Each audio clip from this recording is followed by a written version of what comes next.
Halloween, H20, 20 years later.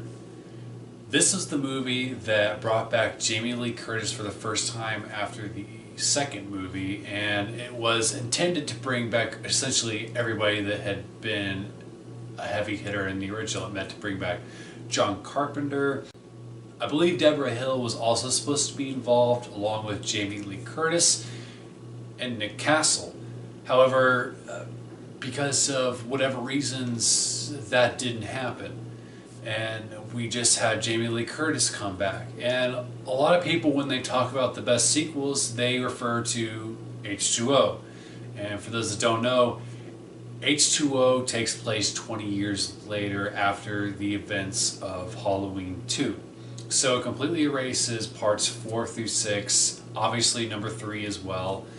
And it's been 20 years since Michael was killed in that explosion, and Laurie Strode has found a new identity for herself by this time. She has a kid, a teaching job, and she has this very scarred psyche about her too. She has nightmares that she's constantly waking up from, where every Halloween she's scared that her brother will come back to destroy her life once again.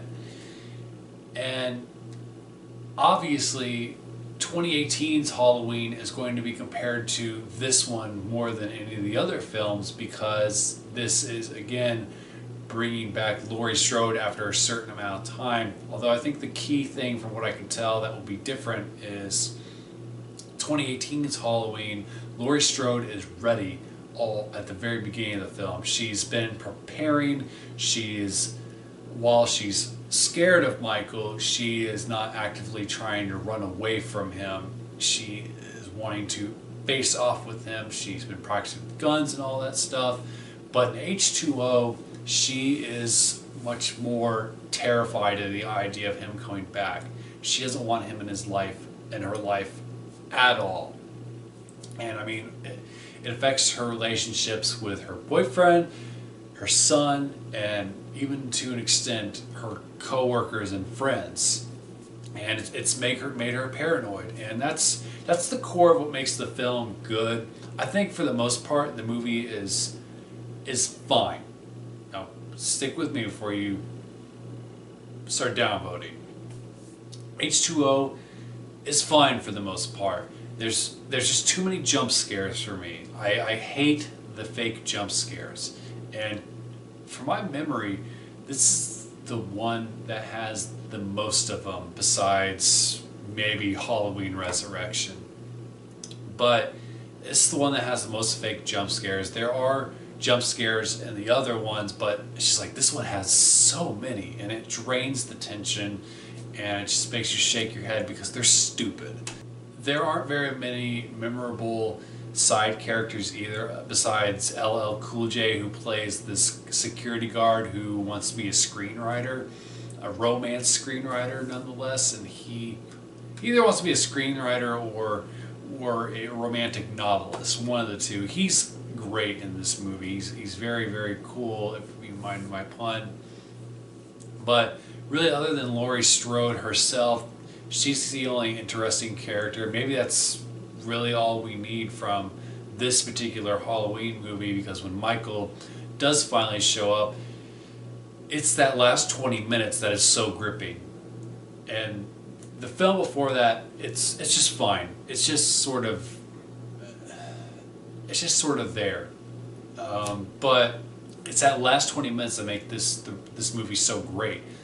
And it ends on such a powerful punch. It doesn't let up during those 20 minutes when Michael shows up on campus, and what a great showdown area this is. There's so much space for Laurie to face Michael, to face down with Michael. When she finally decides she's had enough time running, and there's a great parallel to her and Dr. Frankenstein that's made early in the middle of the film too, when she's teaching and sort of talking about the novel, how Dr. Frankenstein is sort of ignoring this monster that he created and this monster that he's afraid of, and eventually ends up facing it in the end. And it's funny, like as she's saying this, you realize that that's going to be the end of H2O. Is Laurie decided that she's had enough of this monster, that she needs to face off with this monster, and that's absolutely what happens at the end of H2O. And the showdown is very, very satisfying. There's a lot of great sets. There's a lot of great moments where she fights back. It's like her and Michael are almost equals. It's like while he has the strength and the endurance, she has more of the will to survive and the will to protect her son and her friends. And it's just had enough of this boogeyman being in her life and being something that is holding her down. So I think H2O is solid, and I can see and to the most part agree that this is probably the best Halloween sequels or requels or whatever.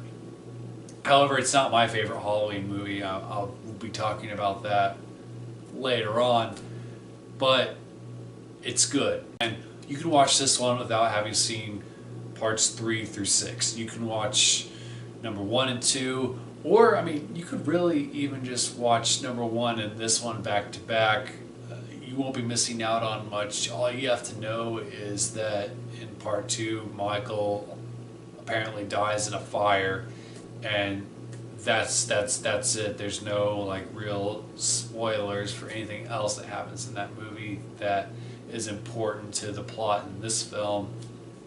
And again, Jamie Lee Curtis is better in this film than she ever was in the original, because she's had so much more experience. And it's funny, it's like Laurie has had life experience, and of course she has had more acting experience. And it's awesome to see her mom, Janet Leigh, play a really good part in this film too. It's a small role, but she plays another teacher, and it's fun to see them have on-screen chemistry together. And of course, I mean, she was famous for being in Psycho. She's in, that infamous shower scene. So it's cool to see her be in a Halloween movie. Halloween is often regarded as one of the best slasher films, but Psycho was the one that sort of started the whole thing. So comment below, let me know, what do you think of Halloween H2O? Do you think that 2018's Halloween will be too similar to this one? Do you think it'll be able to differentiate itself enough? Let me know. What's your favorite Halloween movie? Is it this one? If you'd like to see here, as always, subscribe and check out my other content. Thanks. Bye.